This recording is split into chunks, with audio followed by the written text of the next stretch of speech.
Hello everyone, সবাই কেমন আছো? আলহামদুলিল্লাহ আমি ভালো আছি। আমি নাসরিমান ব্লগে সবাইকে ওয়েলকাম। আজকে ব্লগটা সকাল সকাল শুরু করে দিলাম বাপের বাড়ির থেকে। কালকে আমি আমার শাশুড়ি মাকে রেখে এসেছি, তো ওখান থেকে আজকে বাপের বাড়ি সকালে। তো সকালে উঠে বাচ্চাদের সাথে অল্প খেলাধুলা করলাম, তারপরে আসলাম। বাচ্চাদের ভুক লাগছে তাই ভাবলাম যে সেমাই বানিয়ে দেই। তো দেখি ভাবি কাম করতেছে, আর আমি ভাবিকে বললাম না, ভাবলাম নিজেই করে দেবো। এখানে গাখির ছিল কিছু, আর সেমাইটা ভেজে গাখির দিয়ে একদম জাল করে দিয়েছি। সবাইকে দেব, বাচ্চায় 4 জন, তো অগর সবাইয়ের জন্য আমি একসাথে বেড়ে দিচ্ছি এখানে সেমাইটা। আর যারা নিজেই বলছিল আজকে সেমাই খাবে, যার জন্য আরও স্পেশালি, কারণ সে তার একদম পাপার মতন মিঠা দেখলে সহ্যই করতে পারে না। যারা ওর পাপাও খুব মিঠা পছন্দ করে, যারাও আর কি। এদিকে রাসেল আর যারাকে আমরা খেতে দিচ্ছি, কিন্তু ওরা নিজেরা কেউ খাচ্ছে না, সবাই তার টেডিকেই খাওয়াচ্ছে আর কি।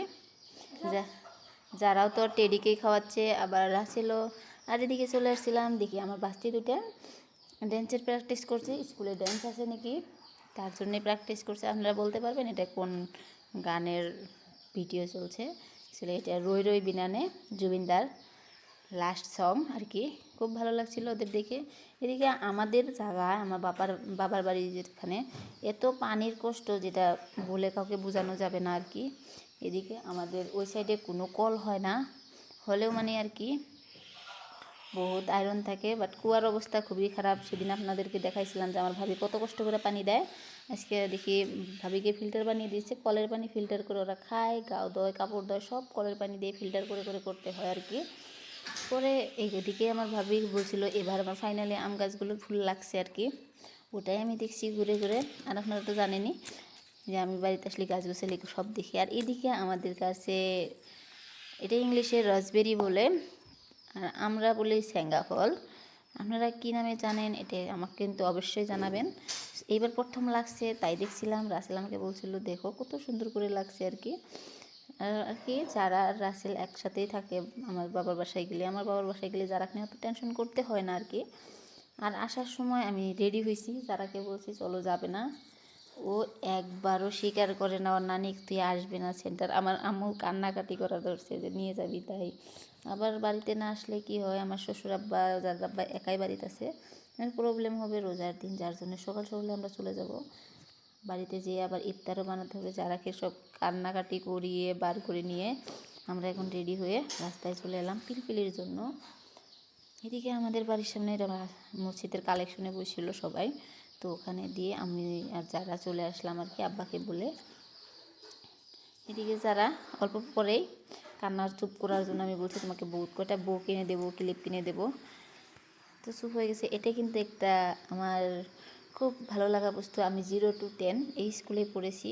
এটা আমাদের স্কুল, এখানকার গভর্নমেন্ট স্কুল, আমি এখানে পড়েছি। পরে আমি আসলাম আমাদের এখানে একটা স্কুলের সামনে, এটা আমাদের খুব পুরানো দোকান ছিল, আমরা ছিলাম তখন থেকেই এই দোকানটা আছে। ওখান থেকে যারাকে কিছু ক্লিপ কিনে দেবো, আমি ভাবছিলাম আমার জন্য কিছু হিজাব বের ক্লিপ নেব, ব্রুশ পিনগুলো, বাট সেগুলো পাইলাম না। পরে যারা ক্লিপ আর ছোটো ছোটো ক্লিপ পিন আমার জন্য নিয়েছি এখান থেকে 2-1টা বাজার করে নিছি। মানে এই ছোটো ছোটো ক্লিপগুলো সব জায়গায় পাওয়া যায় না, আর কত জায়গায় পাওয়া গেলে মানে কি হিরম দাম চায়। এটা আমাদের লোকালেই খুব ভালো পাওয়া যায়, তো দাম অত না, যার জন্য আর কি নেওয়া। যারা এদিকে টেডি দেখছিল যে টেডি নেবে বলছিল, তো আমি বললাম যে টেডির কোনো দরকার নাই, দুনিয়ার বাড়িতে টেডি আছে, আর টেডি নিয়ে করবাটা কি, আমি ওকে বলছিলাম। পরে আমি এগুলোই নিয়েছি, পিনগুলো হিসাব করে আমাকে দিয়ে দিল। পরে আমরা পিলপিলি নিয়ে আবার চলে আসছি। আজকে কিন্তু আমরা ডাইরেক্ট পিলপিল নিয়ে বাড়িতে যাব না, যারার পাপার বগলে যাব। ও দোকানে আসছিল, তার আমাদের রেখে আসবে বলছিল। পরে যারার পাপার সাথে যারা মিট করে বা কী কিসি কী হাক কত আদর বাবার মেয়ে, আমাকে বলছিল নামবে না। যারা আমাকে বলছিল তুমি যাও কা, আমি নামবো না আর কি। পরে আমি এখানে নামে দোকানে আসছিলাম। এদিকে এত সুন্দর গাছটা বড় হয়ে গেছে, এটা কিন্তু ছোটো তা এনে দিয়েছিলাম, আমার ভালোই লাগছিলো। যারা পাপা ছোটো তা আনছিল, আর অন্যতেন মেশিনটা আমাকে খুলে খুলে দেখাচ্ছিল আর কি। আমিও ওগুলোই দেখছি যে কীভাবে কাম করে। আজকে ফার্স্ট টাইম অন্য নতুন মেশিনে কাম করছে আর কি। পরে আমরা এগুলো রেখে বাড়িতে আসছি। বাড়িতে এসে একদম বিকালবেলা আপনার এদিকে আমি যারাকে খাওয়াই আদা রসুনগুলো বেটে সব রেডি করে নেবো, কারণ আজকে মাংস রান্না করা হবে। মাংস আগে এনে রাখছিল, ওরা রান্না করে নাই তার মানে আর কি। পরে আমি মাংস রান্না করছি। এদিকে লাউ একটা গাছে থেকে তুলে নিয়ে এসেছি, লাউ দিয়ে অল্প মাংস রান্না করব, আর খালি মাংসই রান্না করব। পরে আমি মাংসটা এখানে গ্যাসে আজকে রান্না করছি, বেশি মাংস ছিল না, 1.5 কেজি মান হবো, যার জন্য আমি গ্যাসেই রান্না করছি, আসলে রান্না যাই নাই আর কি। পরে আমি ইফতারে বুট বানাইছি, বুট ভেজে নিচ্ছি এদিকে। তার মানে কি আমি রোজার দিন আইসি দুপুরে, যারা বাবা আবার চলে গেছে গোলপাড়া, যার জন্য আমার অল্প সমস্যা হয়েছে, যে ওর সাথে থাকলে কাম করা কোনো সমস্যা হয় না, বাট ও না থাকলে বহুত প্রবলেম হয়।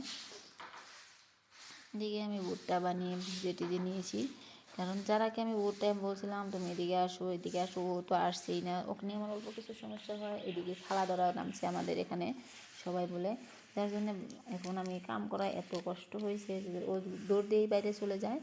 এদিকে আমি লাউটা রান্না করে অল্প তেলে পিঠাও ভেজে নিয়েছি, বড়ই নিয়ে আসছিলাম গাছের, ওগুলো আপনাদের দেখাচ্ছি। পরে গাখিরটা নিয়ে এসছে আব্বা, গাখিরটাও জাল করে নিলাম ইফতারে। আজকে ইফতারে অত কিছু বানাই নেই, সিম্পল কিছু ছিল আর কি, ভালো লাগছিল। ইফতারটা বিরিয়ানি ছিল, এটাই বিরিয়ানি আর প্লেটে দিই না, কারণ গরম গরম যে যেসব খেতে চায় তাকে তখনই দিই।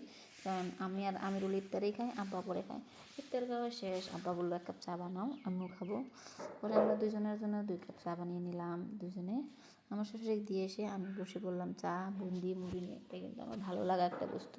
আর আজকে প্রথম বুন্দি চা মুড়ি, কারণ রোজা এতটি শেষ হয়ে গেছে, বুন্দি খাওয়া মুড়ি খাওয়া হয় না, মুড়ি খাওয়ার সময় হয় না, তার মানে কখন খাবো, তারাবি পড়তে হয়, আবার যারাকে পড়াতে হয়। সবাই জানাবেন আমার ভিডিওটা কেমন লাগলো, আর আপনারা কেমন, কোথায় থেকে দেখছেন, কে কে দেখছেন আর কি, কমেন্ট করে সব কিছু জানাবেন। আর লাইক করতে আর শেয়ার করতে একদম বলবেন, আর সাবস্ক্রাইব তো করতেই হবে আপনাদেরকে, কারণ সাবস্ক্রাইব আপনারা পাশে না থাকলে আমি কেমন করে বড় হবো, তার মানে আপনাদের দোয়াই আর ভালোবাসাই তো বড় হবো। যার জন্য আপনারা আমাকে সবাই সাবস্ক্রাইব করবেন আর সাপোর্ট করবেন। আর অবশ্যই জানাবেন আমার ভিডিওটা কেমন হলো। আর এদিকে আমার মেয়েকে পড়াচ্ছি লাস্টে। সবাইকে আল্লাহ হাফিজ, দেখা হবে নতুন আর এক ভিডিওতে।